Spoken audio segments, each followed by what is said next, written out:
Hi Aquarius rising sign, welcome back to my channel. Here is your weekly forecast starting on 15th of June until 21st of June.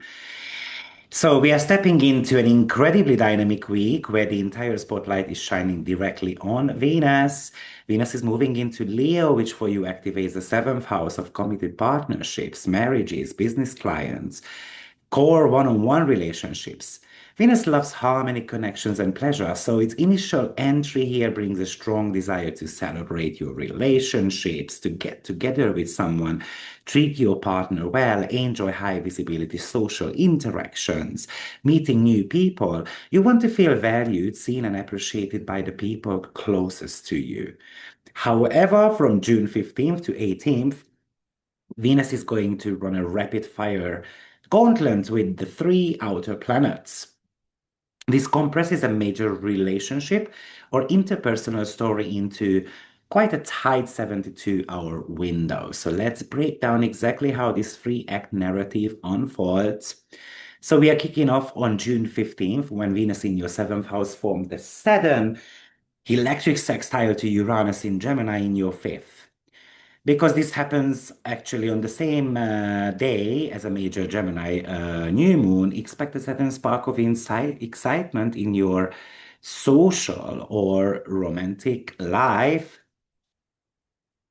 Out of nowhere, you might have a highly spontaneous meet, cute, and an unexpected creative breakthrough with a collaborator or a sudden thrilling shift in an existing relationship. That wave of fresh, playful, and innovative energy hits your partnership. So we can really upgrade our intimacy department as well.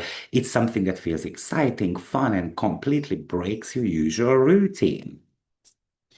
And on Tuesday, on the 16th, the energy softens significantly as Venus forms that highly idealistic romantic trine to Neptune in your third house. So that's the fantasy there. You take that exciting spark from Monday and you build a beautiful castle in the sky. In your mind, you start romanticizing this new connection, a client, a relationship breakthrough. You find yourself writing beautiful messages, having deeply empathetic conversations, or completely falling in love with the vision of what this partnership could be. You're looking at the other person through absolute rose-colored glasses, skipping right over the realistic details, and that's the danger here.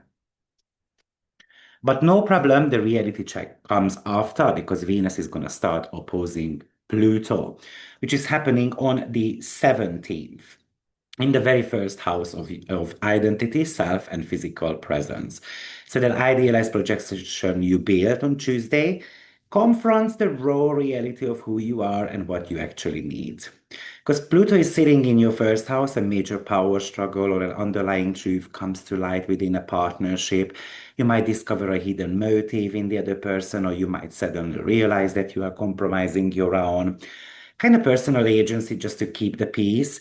Pluto strips away the illusion. It forces a confrontation between what the partnership demands and your absolute need for self-respect, autonomy. This isn't about destroying the connection, it's about stripping away the false dynamic so that you can stand firmly in your own power and you can see the other person for who they truly are. Now, because Venus rules your fourth house, and ninth house, it could be about a mentor of yours as well as it could be a family member also. But once the air clears from that intense midweek showdown, we hit a massive collective shift on Friday, June 19th, as Chiron enters Taurus, which is your fourth house, the house of family, roots, foundational, emotional security. So this is actually begins a major multi-year healing journey.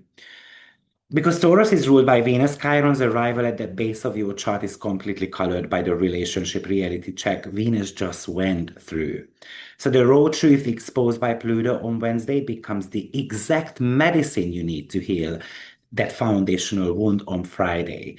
Chiron in the fourth house asks you to look at your core sense of belonging, and instead of looking for a partner or a client to make you feel safe, secure, validated, this transit invites you to ground that security directly within your own private life and living space.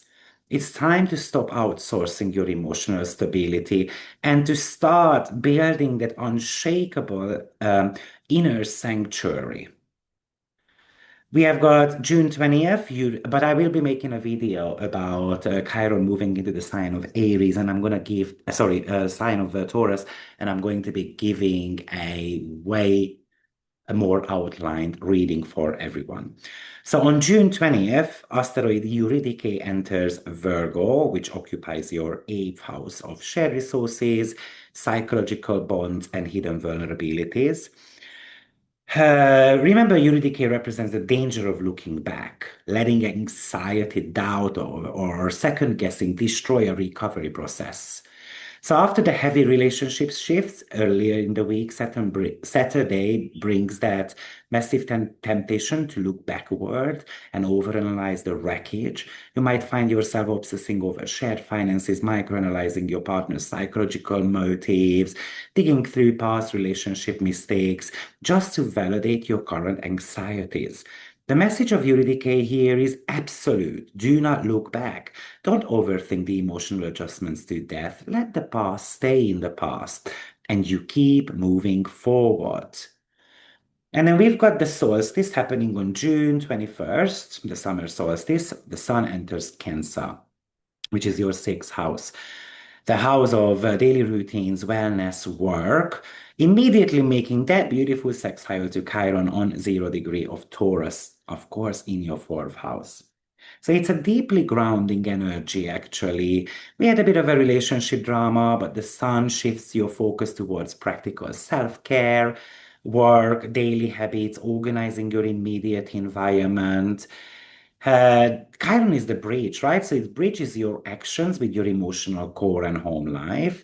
It acts as a soothing balm. So if you pass the Eurydice test on Saturday and refuse to look back into the shadows, Sunday should start bringing you some rewards with a more profound sense of physical and emotional peace. So take this day to nurture your body, organize your home space, and anchor your worth in the very simple, stable routines of your daily life. So have an empowering, transformative week, Aquarius rising. I will see you in my next forecast. And don't forget to like and subscribe. Take care. Bye for now.